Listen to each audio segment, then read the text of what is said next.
Can sana insüresin bir soru olma. Aydalı bir günlük erkek oldum. Men yerime geçtim de. Näme dedim? Vay can bolmayacak daha da aytma sana. Yana balaysam...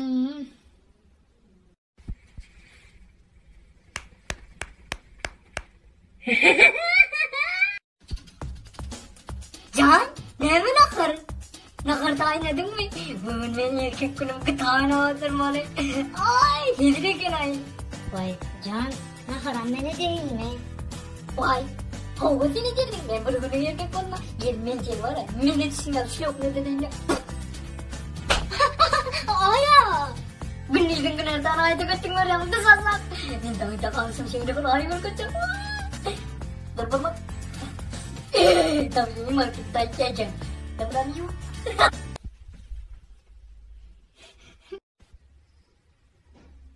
Aşkım. Ha? Ne oldu? Konuştum oynalı aşkım. Vay.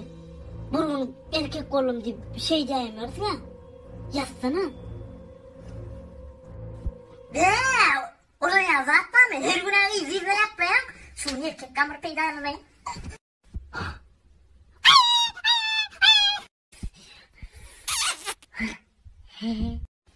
Hayırdır köp fikir ettim.